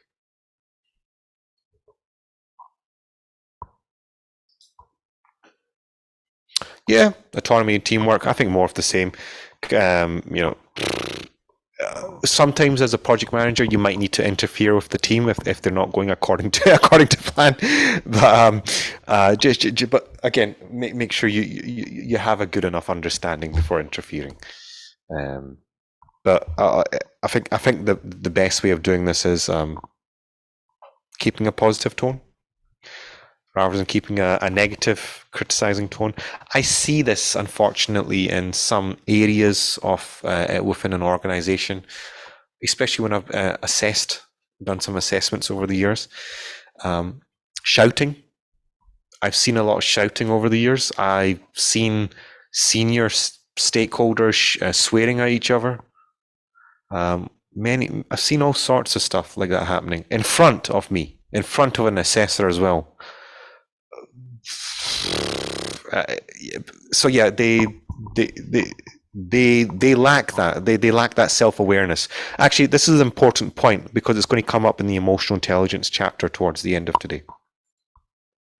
And surprise, surprise, our friend said that they are the team building activities. I guess it's just a HR thing, right? But again, you're encouraged to do it. Does it have a positive impact? Look, again, I'm going to go back to the sales manager. The sales manager used to do role plays. We absolutely bloody loved it. We absolutely loved it, and it was hilarious. And we used to do it every day for about half an hour. Two people from the team were taken out, and then they had to do a role play. Those team building activities were wonderful, excellent. But the ones when they take you out to IMG worlds and stuff, it's just like I don't think it's actually helping anyone get better at the job. Yeah, I think the team building activity has to be contextualized to the work. If it's done in a fun way, in the contextual part of your work, it can be very beneficial. Absolutely. Yeah, more of the same. Use team building activities to get diverse team members to come together and share their opinions, be on the team. This is an important piece because you usually find there's quiet individuals within your team that don't voice themselves as much as they should. Definitely get them voicing by getting them engaged in the activities. It will make a huge difference. Team development, it is a process. It is, and it requires time. But most importantly, it requires that trust. Most teams, again, the trust element, the 5 dysfunctions of a team. You might want to Google that later on today. It's called the 5 dysfunctions of a team. Quite an important picture that you'll see. It's called five dysfunctions of a team. And trust is the thing at the bottom. You know, if trust isn't there, the rest of the thing doesn't work at all. At all. Here's something interesting. This is called the Tuckman ladder model. And the Tuckman ladder model basically describes the stages that the team goes through when they are growing, right? When they're, you know, nurturing. Forming is when you shove the teams together, initially, the team members, and they're getting to know each other. Storming is when they start to test themselves against their colleagues. Norming is when they start to, find an equilibrium, a balance within each other. Performing is when they start to become a high-performing team, they start to delivering work, things are going good. And adjourning is when HR comes in and breaks the team apart and starts to fire them and starts to put them in other projects. That's what I typically find. Any questions on this? You will get exams questions on this, by the way. Any questions? Any observations? Yeah. Yes, go ahead. Like how can like an exam question come around this? Like I cannot actually imagine how the question itself, in what way, in which style. Of course, because this is a very general, varied, abstract topic that we're going through right now. And when you read the exam questions, you're going to see elements of, like this. There's a project manager who has been with his team for the last 5 years. The team is starting to experience a breakdown. Clue number 1. And the breakdown is happening because team members are being pulled away into other projects. At which stage has this team reached according to the Tuckman ladder model? That is a typical exam question that I've just said there. So I've just said that the team is being broken down and other team members are being put into the other teams. So you know the team is, according to the Tuckman ladder model, in the adjourning stage. So they're not going to specifically tell you this, but they're going to want you to pinpoint what it is. And then there'll be some questions like this. The team has been functioning very well for the last 6 years. A project manager has left and a new project manager has joined. And this new project manager has discovered that the team member is not gelling with him so well. So what is the recommended course of action for them to go forward? Team building activities could be one. This type of stuff. So the answer won't be exactly straightforward. It'll be around actually, this is where your practical experience shows up even more. Everyone can learn the process, but not everyone has the practical experience. This is why these slides are probably the most critical slides in the entire 4 days. So Noor, it's really it's a general thing. It's absolutely a general thing. But your ability to get that, I know the direction of travel in this question. For you to get that pointer and go in that direction is really the key here, if that makes sense. Okay. Thank you. Yeah, it will not be clear cut. Absolutely not. The PMI will not make it that clear cut for you. But this is where your ability or your experience starts to show here. Okay. Feedback. I think this goes without saying.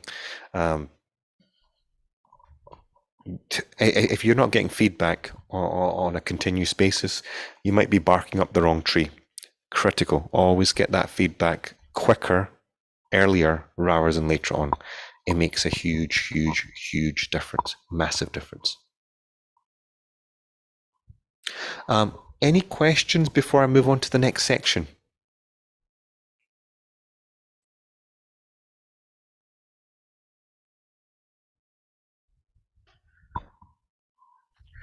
Yeah, you use the term agile project management. Can we understand the term better? What does agile means? Agile is just basically a mindset of inspecting what you have got currently and adapting to any future trends that are about to happen. It's and what you're seeing here is there's an in the marketplace, there's plenty of other certifications which cover that.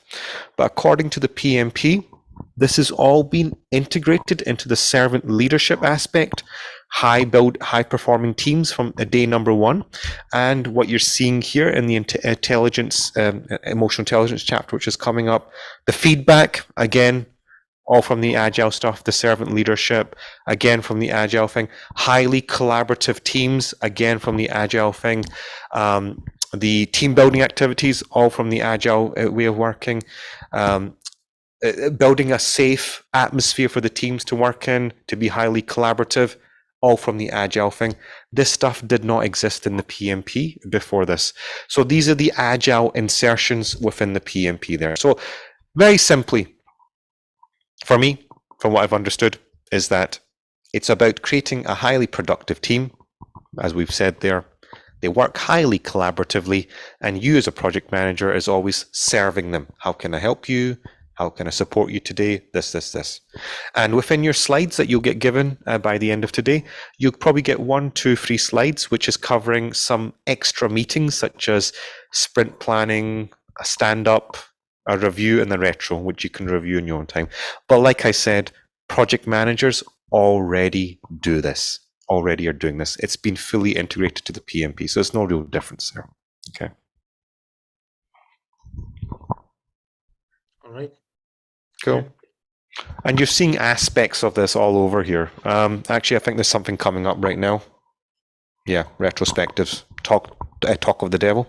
So one of the meetings which comes up in the agile world is a retrospective, and a retrospective is where the team, the scrum master, again the scrum master, you might loosely term as a project manager in this case, for those teams, when they get together, they say, oh, hey, what problems are we facing? What are some of the issues that we are facing?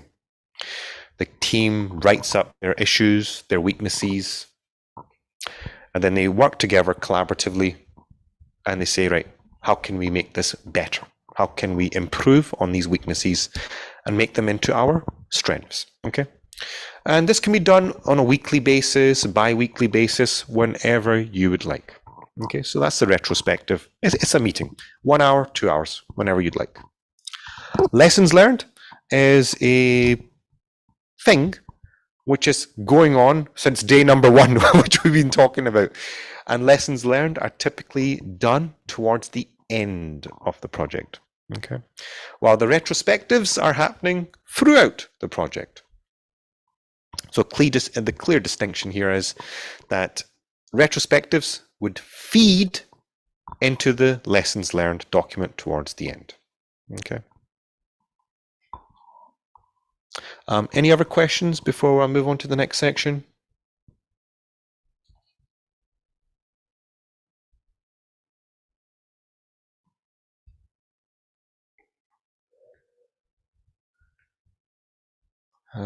Does anybody need a break? No? Okay. Do you guys need a break? Is everyone still awake? No break required. Just now we had tea. Okay, good. Okay, fine. I'll continue on. Fine. Next section, obstacles, blockers, and impediments. Good section to cover. Impediments, blockers, and obstacles, you will face them throughout your project. In fact, they'll be the number one thing that's slowing the team down. Let's just take a look at this. What is an impediment? An impediment is a situation or a condition or an action that slows the team down. So that's one. Let's look at what an obstacle is. A barrier that should be barrier that should be able to be avoided or overcome with some effort or strategy, meaning that we can overcome it with some plan of attack. And then you've got a blocker, which is a complete stoppage in work, meaning we're stuck. We can't do anything, right? Let me just show you a picture now, which I think nicely summarizes everything. Impediment is the tortoise. The team can't agree on a solution. So what's the net effect? Slows the team down, right? The orange one, construction can't begin before permits are granted, so it's an obstacle. However, we can put in a plan of attack that allows us to jump over that obstacle and start making some progress, right?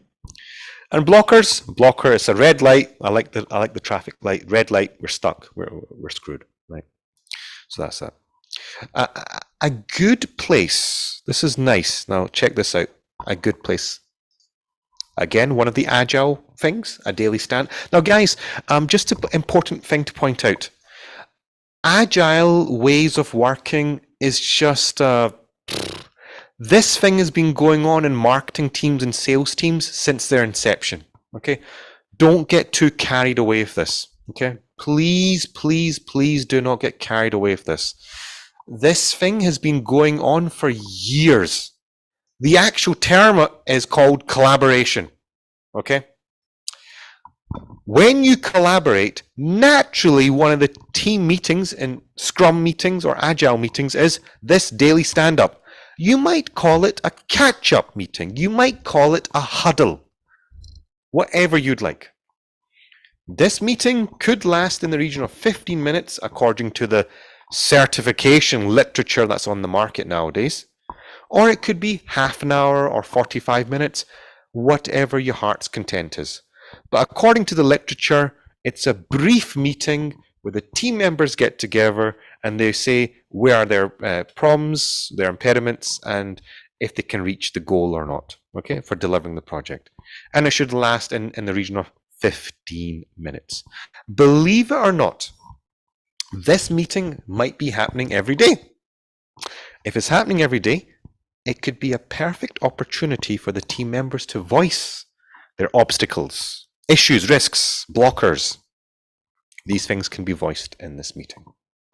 Okay? So perfect opportunity to grab that. And also, let's not forget, tracking the impediments is important. You got to track them. Remember we spoke about the risk stuff? Actually, guys, here's the most important question of the day. How could I forget this? What do you do with an obstacle or an impediment? What should you do?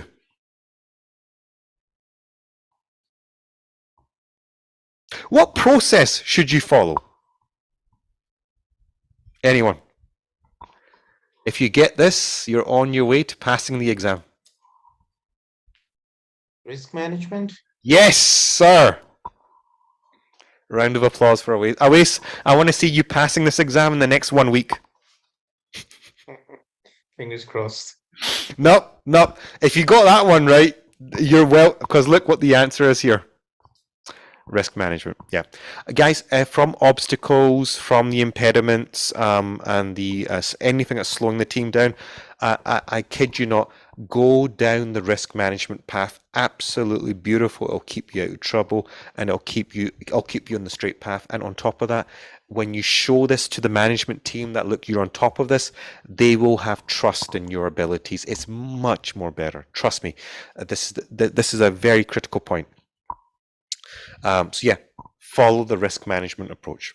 Again, it goes back to that thing I said yesterday. If you understand risk management, you've basically understood the entire PMP. Again, servant leadership. Again, we're talking about the agile leader again. Handle those impediments as a servant leader, an agile leader. Get the team to open up. You serve that team. Remove the blockers, as many as you can. But the important thing is you use the daily stand-up. You use the process that you find a tactical way to get rid of it, whatever you can do, because anything that's going to slow the team down is going to slow the project down, which we don't want. Okay. Any questions? Takeaway from this section: risk management again. Any questions? Any observations? Any stories that you want to share? Yeah. So when we're discussing impediments, obstacles, and blockers, I never really realized it, but for one of the projects that I was working on, amongst a handful of the project which had minimal hardship was because we were following this team within the management team, where we would discuss the ongoing issues. We used to have a tracker, internal tracker called Actions and Issues Tracker. And Mm, it's now that I'm realizing that it's an actual concept within PMP, where we yes. would discuss every action or issue that has been raised early in the week and then at the closing of the week, and discuss the either the progress or the current status of the thing, and it would keep us on track and Yeah. nothing would be left unattended. Good. Good. Very good practice. So that was a good project manager that you had there. Very good project manager. Very good. Real life example as well. Any other questions, observations, or shall I move on to the next section? If you're happy, feel free to give me some feedback, CS, common sense. Any questions? Thumbs up from Mohammed. Awais, CS. Awais, you've got a timer on now for 1 week pass. Noor saying clear. Okay, fine. I'll move on. Oh yes, here we are, managing conflict. Conflict, we spoke about it before. Key point. What's the project manager's role? You've got to deal with it, right? You've got to handle this. Our ability to handle this has a huge impact. But also to get out from the conflict with a positive result has a huge result on the project. Again, you're seeing the word there again, servant leader. In agile projects, let me read that statement. In agile projects, or you could say in collaborative projects, you facilitate conflict resolution while the team is empowered to resolve conflicts, okay, as much as you can. So what we're saying here is that your skills and leadership techniques really need to get pumped up here. Again, emotional intelligence, which we're covering towards the end of today, influencing leadership and decision making, all these things have to be sharp for you to be successful here. Because those things will be tackling the causes of the conflict, which is competition, differences in objectives, values, and perceptions, disagreements about the role requirements, work activities, individual approaches, and obviously communication breakdowns. Guys might want to memorize this slide. They normally ask, what are the causes of conflict? These are the answers here, okay? Popular exam question. So your ability to do conflict management is an application of one or more strategies to deal with disagreements. Your application of this is critical because, as we know, if we have good conflict management techniques, we get an improved understanding, better performance, and better productivity amongst the team. But if we have rubbish conflict management, destructive behavior, poor performance, reduced productivity, and my favorite one, animosity, which is jealousy. So what we're going to look at here is the conflict management approaches. We'll cover this. We'll cover all of these. Smoothing, withdraw, force, direct, collaborate, problem solve, and compromise and reconciliation. Okay, let's go through. Let's go through these each step by step. Smoothing. Smoothing is like two people have had a fight, and you say, "Hey, come on, it's okay. Let's move on." You know, you're smoothing them. Withdraw and avoid, obviously running away from the situation. Collaborate and problem solve, obviously it's the best thing to do.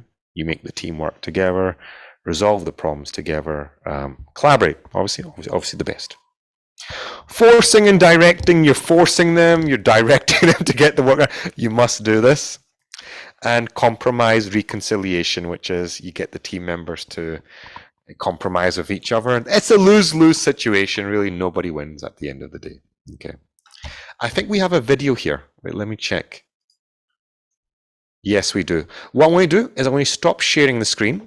I'm going to reshare the screen with the sound, so you can hear the sound, obviously. Okay, you should see the screen and I'll play the video. Okay, enjoy. Welcome to the Project Management Institute's Spotlight series. This presentation focuses a spotlight on dealing with difficult people. One guy in your department is a pain in the neck. As far as you're concerned, he has lousy social skills. He berates others who don't meet his standards of perfection. And his tone is angry and condescending. He is probably not aware that his level of emotional intelligence is far below what it should be. In the past, you've avoided him, but you've just been assigned to work on a new project and he's on the team, so you have to figure out how to work with him. Here are some tips. Start by asking yourself how you might be contributing to the problem. It's easy to blame others for people problems we have at work and in life in general. In some ways, it's easier to reject people we find unpleasant, but that's not a constructive approach. Difficult behavior hurts morale and your company's bottom line. If you want to change the situation with a challenging coworker, use self-awareness and look inside yourself. Is your attitude positive or negative? Are you holding on to anger? Do you find yourself being judgmental? Using self-regulation and controlling these feelings can have a big impact on whether others change. When it comes to human behavior, things aren't always what they appear to be. If someone is difficult to work with, we have a tendency to think the worst of them, especially when their conduct is rude or unpleasant. It's easy to vilify bullies and arrogant people, but the odds are that your coworker isn't aware that their behavior is inappropriate. It's more likely that they've learned some bad habits along the way. Use some empathy and assume they're not trying to offend you. Then you may be more open to working with them to resolve differences. It may be hard, but you'll need to tell your coworker how their behavior makes you feel. Without realizing it, you might be contributing to their negative behavior. If you ignore this person, they're missing out on a dialogue that might help them change. It's possible that no amount of feedback will make a difference in their conduct. But if you avoid them, you aren't giving them a chance. When you're dealing with difficult people, try to be constructive and respectful. Communicating with difficult associates is work. You're forced to think about how to respond. But if you want things to improve, it's best to prepare yourself for these interactions. A part of you might want to tell the difficult person off. You need to provide honest feedback, but do it in a respectful way. Make an effort to preserve the other person's self-esteem. Don't accuse or judge them. And offer positive recommendations on how you might work together to improve the situation. No matter what, try to remain calm and don't get defensive. You could contribute to the problem by the way you respond to inappropriate behavior. If you become defensive, the other person is more likely to react in kind, or they may just dismiss you. You reacting defensively won't help to change another person's inappropriate conduct. If you follow these tips, your behavior might even improve the emotional intelligence of the people around you. And that's how to make the best of working with challenging colleagues. Thanks for using the PMI's Spotlight.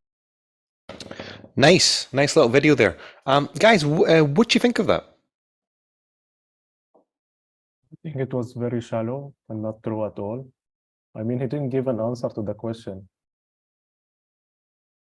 Mm-hmm. Yeah, I mean, he was like, look inside yourself and try to talk to them. And if that doesn't work, I don't know what to do. Okay.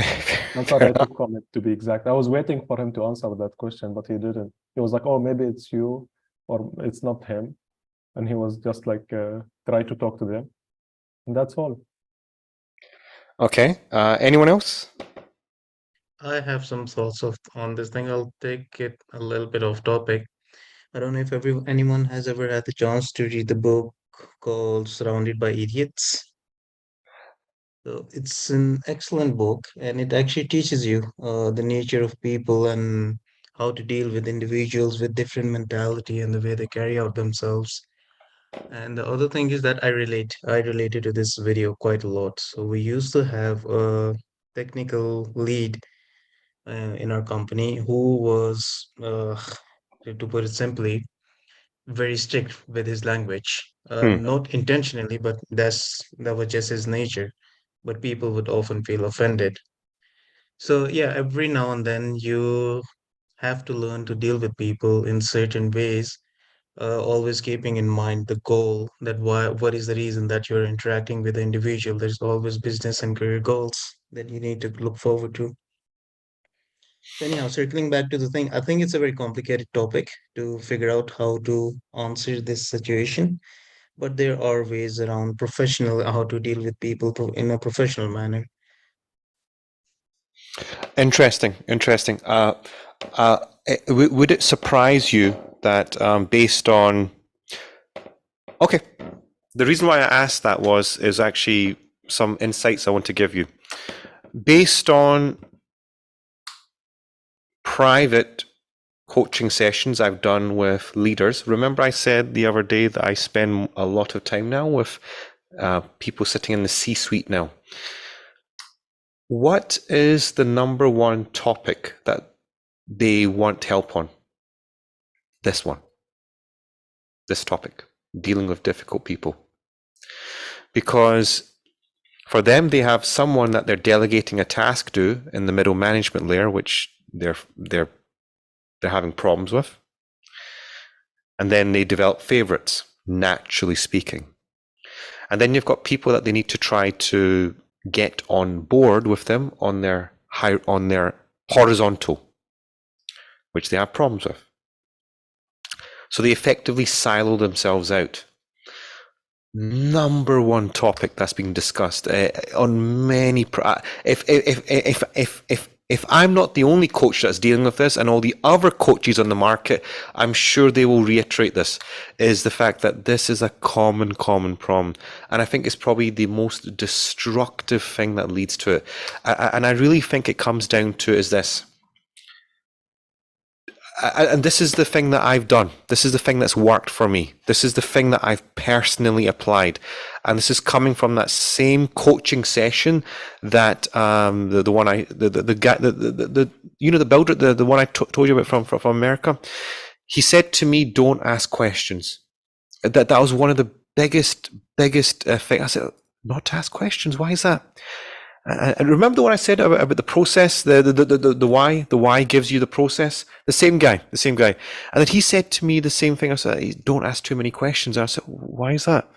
He says that when you ask too many questions, you're only revealing more about what you don't know. Instead, don't ask questions. Find the answer. Find the answer by yourself. Find the answers, no matter how long it takes, how hard it takes, find the answer yourself. He said that journey that you go on is much more powerful. And I like to tie this into that senior thing. Dealing with, even if you're middle management or if you're a project manager or if you're senior executive or anyone, you typically get into conflicts when someone has said something that's triggered you, said a word, or as they've said something which has upsetted you. Maybe it's been by accidentally an off-the-cuff remark. Anything has been said. But as a project manager, we need to stay cool, calm, and collected. We got to stay cool, calm, and collected. You will face many situations where you're going to have these problems. But I think this is a nice video because it just goes back to showing how important this topic actually is, because we're not dealing with the process, we're dealing with people at the end of the day. And a lot of the exam questions, believe it or not, you're going to have something from this. A lot of the at least 80% of the exam questions, there's going to be a conflict taking place. Yes. If not 80, 60 to 70%. So this person's had a fight with this person's in a conflict with this person's not talking to this person. So there's going to be a lot of this happening in the exam. So just be ready for this. So it's a good video and it opens yourself up to the thing. Oh, of course, there's not one answer here. But your ability to decipher what the best way is to go forward, it really is important. Yeah. So collaborate as much as you can. So good talk. Any questions? Does anyone need to go for a break? Yes, please. Yes, please. Sure. How What much to do? time is left for us? More like Okay, sure. Good question. So let me just check. 1, 2, 3. Okay, two more sections.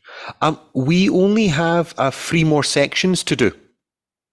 I perceive that we'll probably be finishing around about 12:30 today. This is my 12:30, 12:40, 12:45 latest today. It's up to you. Do you want to go for the break, or would you like to finish would you like to finish the session early today? I'll let you guys decide. 1 in the chat if you want to finish the session early. 2 in the chat if you want to take the break. Noor saying break. Break. Okay, let's go for the break. Let's go for a 15-minute break. So come back for 12:10. Yeah, 12:10 p.m. Okay. If you have any questions, stay behind. Feel free to ask me during the break. And that's it. So 15-minute break starting from now. Stay behind if you have any questions.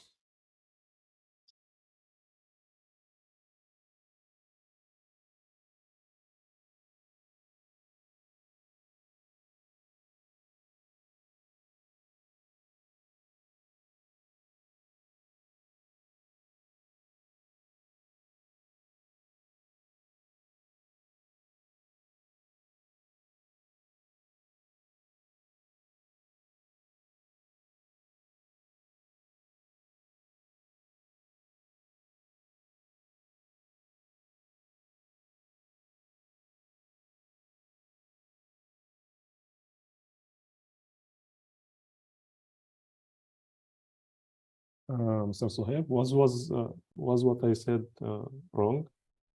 No. It's you're it just be no. It's not wrong. You just said that there's no answer there in the video, which is fine. Just remember, the PMP has many questions on this where there's a actual conflict taking place in the question.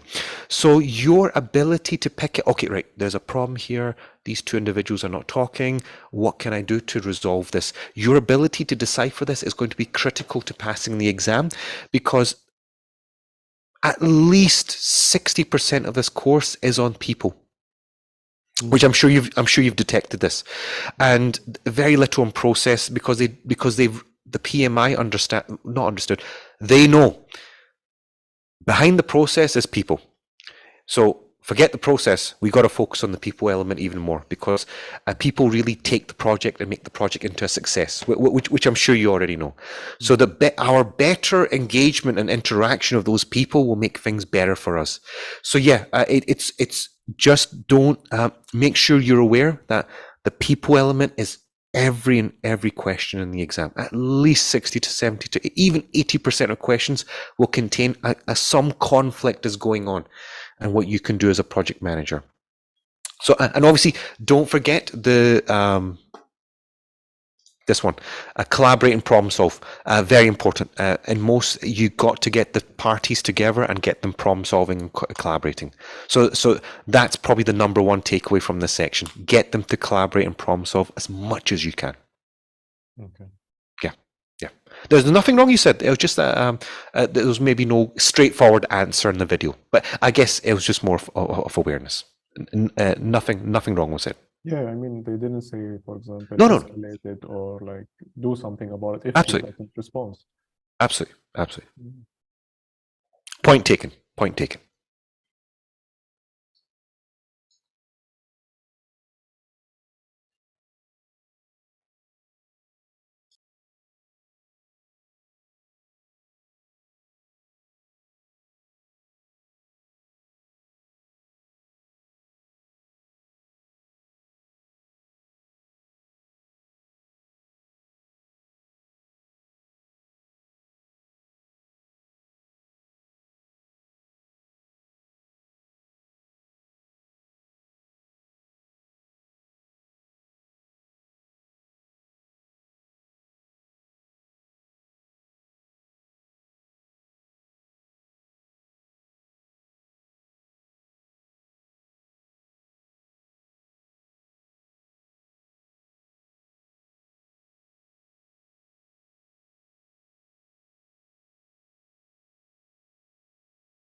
have, in terms of bigger units, that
Hey everyone, so it just struck 10 past 12 there, so we can make a start.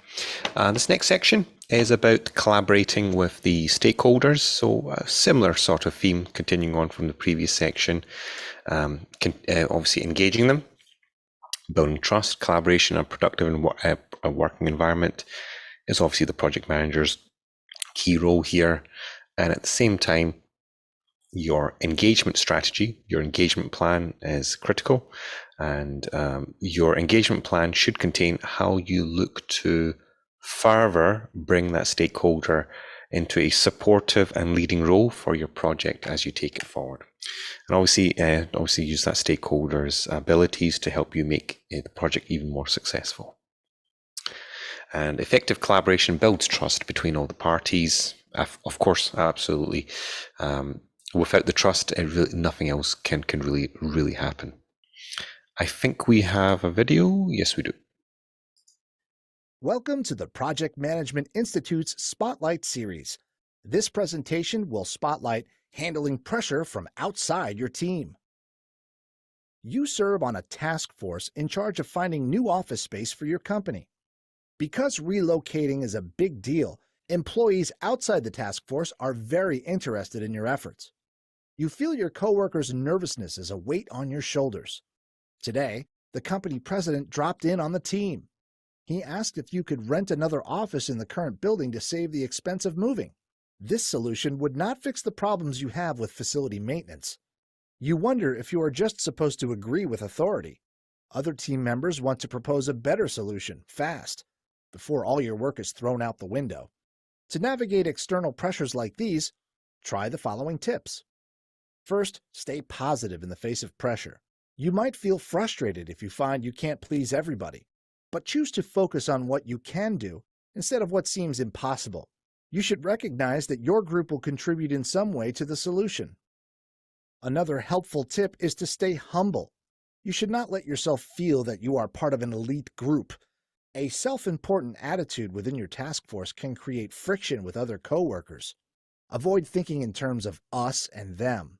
When you keep your task in perspective, it will help employees outside the group support your cause. If people outside the group are critical, try not to be defensive. Even if you have a good attitude, coworkers might think your project is a bad idea. Occasionally, they may belittle the group. They might not understand the details of the problem. Just remember that your team was formed for a reason. Take the criticism in a lighthearted fashion. This keeps relationships on an even keel. Schedules can cause another type of pressure. When this happens, you will need to manage your time. Work as quickly as you can without shortcutting the problem-solving process. Remember that rushing can compromise your judgment. You should also communicate with managers about their expectations and create a realistic timeline.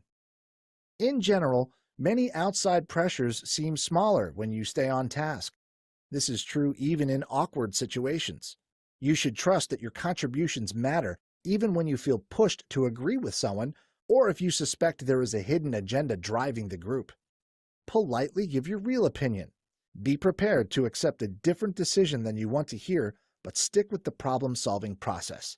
This is often the best thing you can do to meet goals and strengthen your company. Following these tips, your team was successfully able to find the perfect office space without a lot of stress. And that's how to navigate some of the external problems your team might not be able to control. Thanks for using the PMI's Spotlight on handling pressure from outside your team. Nice little video there. Again, just pointing to, just further elaborating that as a project manager and your project team, a lot of the pressures will be coming from externally. And when those pressures hit the team members might react in all sorts of varying ways. So your ability to just keep a lid on it, as so to say, is important. And they gave some strategies there in order for you to handle it tactical on a day-to-day basis. Strategically, what you want to do, make sure you're applying risk management as much as you can. It's one of the most important things to do, and you're talking to the team openly, and the team members feel safe to voice their opinions in front of you. The last thing you want is a team that doesn't feel safe to voice their opinions. Otherwise, then you can't handle the pressure that's going outside the team. So the team's going to already be cracking up. Yeah, that's the key takeaway here.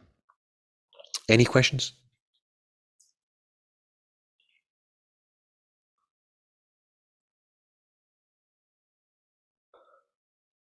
Okay, not seeing anything come back. So I'm going to go on to the next section if you're all comfortable with that.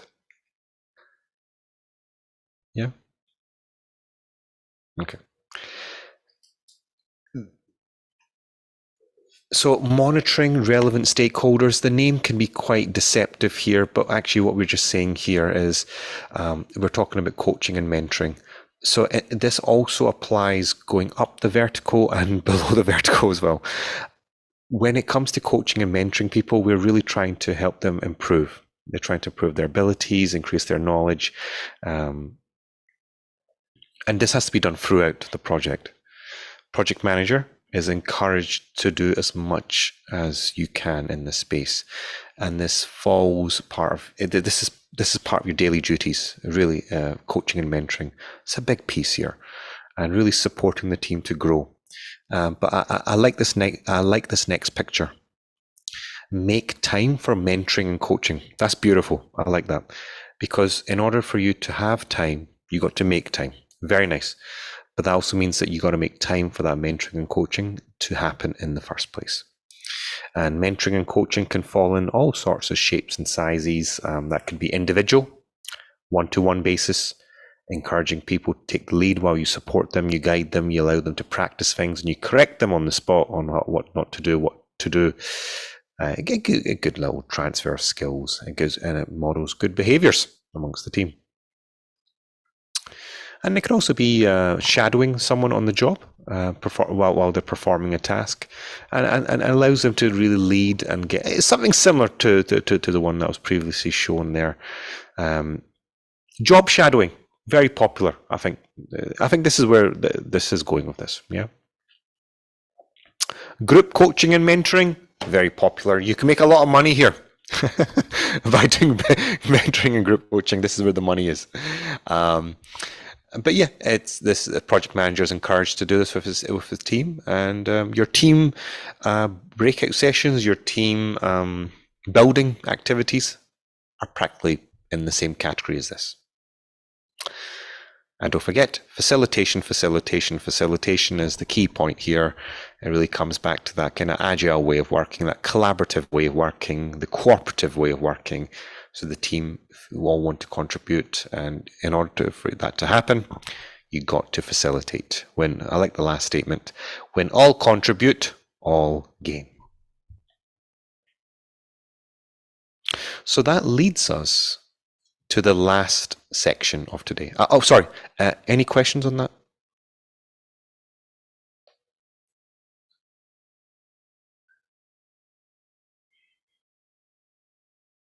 Basically, the point was, as a project manager, you're encouraged to coach and mentor the team and train them.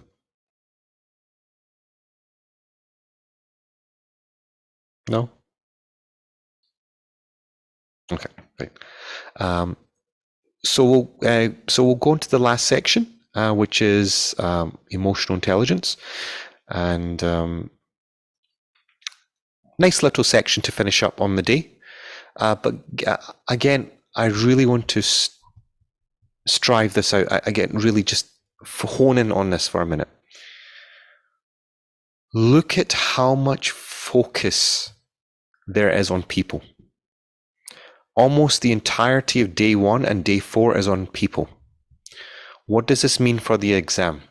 It means that there's going to be a massive theme of people-related stuff going through in the exam. So make sure you are aware of this, okay? So in every situation, in every exam question, in every problem you're going to face, there's going to be a people element in there. So just be aware of this, okay?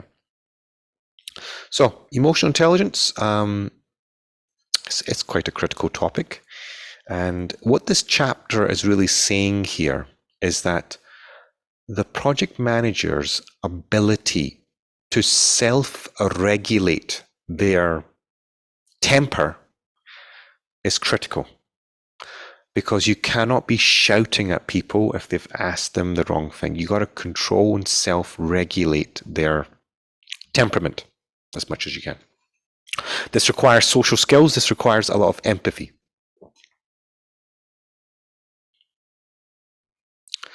Empathy is the ability to understand the feelings and the point of view from other, from their point of view, yeah? And your capacity to empathize is a very powerful thing. So empathy is one thing, and empathize with them is also very important. Because at the end of the day, they might be saying something which needs help, which they really need help. For me, I want to take it back to that coaching thing again. That coaching calls had a big impact in my life, a huge impact. Not only did that coach manage to demonstrate a huge amount of empathy towards me, he also managed to guide me on the right paths. One thing that he said about empathy was that not only give empathy when it's needed.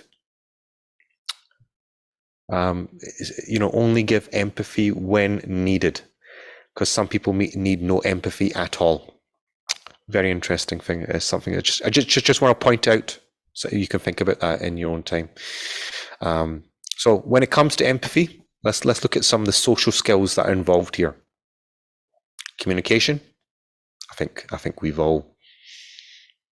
all agree this is an important part, because if we don't have communication, we really can't deliver the project. Building bonds, of course. If we don't have the right building bonds, if we don't have the right connections, we really ain't going to achieve much. Collaborate. We've mentioned this to death. Without collaboration, we really can't achieve anything.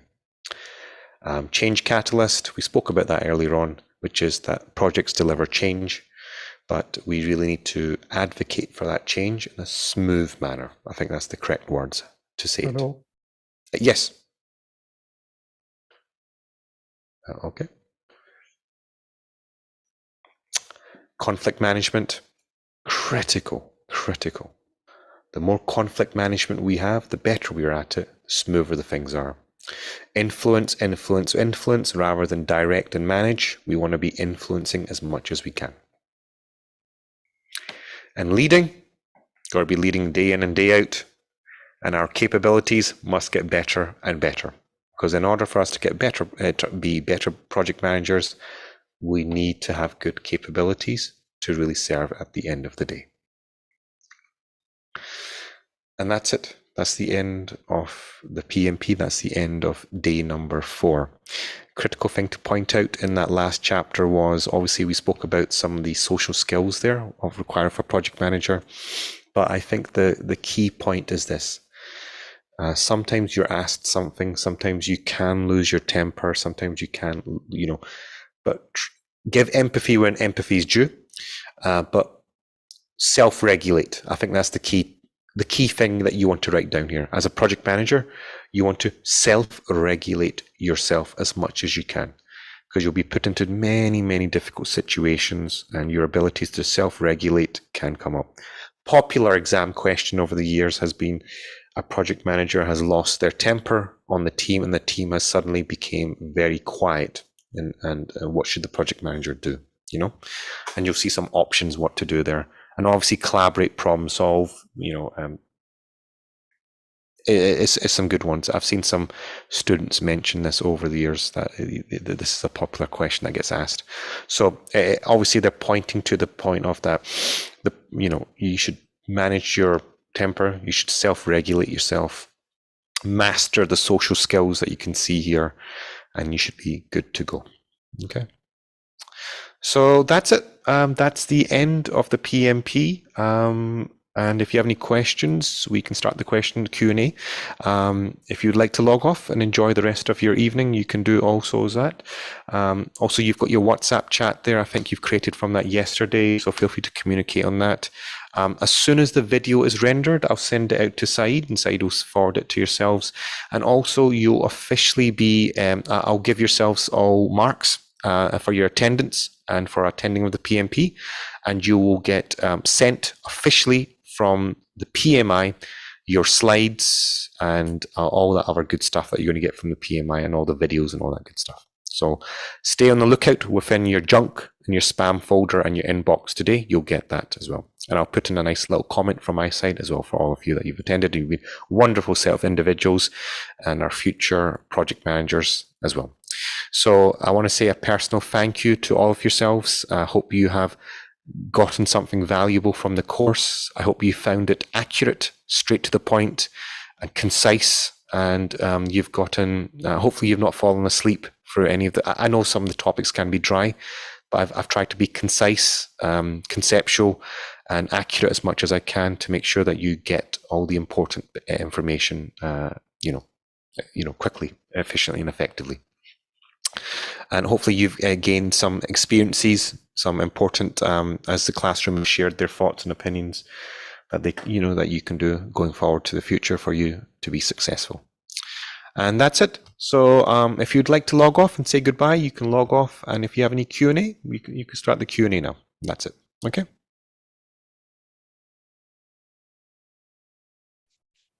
I think it's safe to say that the pleasure's been ours instead. Thank you for having us. It was definitely a nice orientation to what we need to prepare for and what's coming ahead. Pleasure. You have definitely given us a lot of insights to really appreciate that. Pleasure. My absolute pleasure.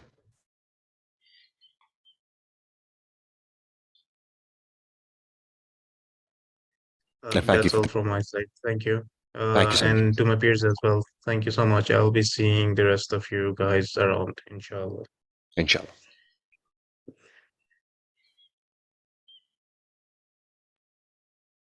Thank you so much, Mr. Suhaib. It was really a pleasure joining this group and joining this course with you.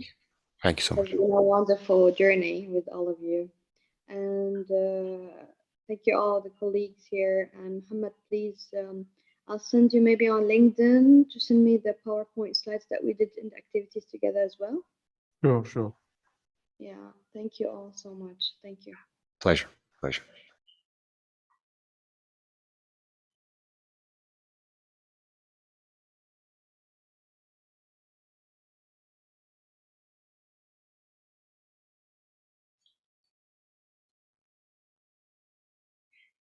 I think that's it for me as well, if nobody wants to ask. Okay, Mr. Sahib, thanks. Yes. Thanks for your time. Thanks for the classes. Thank you for your time as well, sir. Let's hope sooner or later we can finish this exam. I don't think I'll take it soon enough. I still have a lot of stuff to study, but not a problem. Inshallah. And obviously it's not a marathon, it's not a race, it's your career, it's important learning. So take your time and master as much as you can. Absolutely. Of course. All right. Take care. Pleasure. Thank you so much, sir.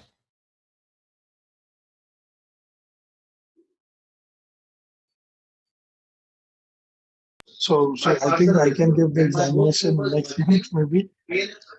I think so. If you feel comfortable, I absolutely go ahead. So when will I get the shares and the slides and all? Today. Thank you so much. Pleasure. Absolute pleasure. Thank you so much, Ardish. Thank you so much.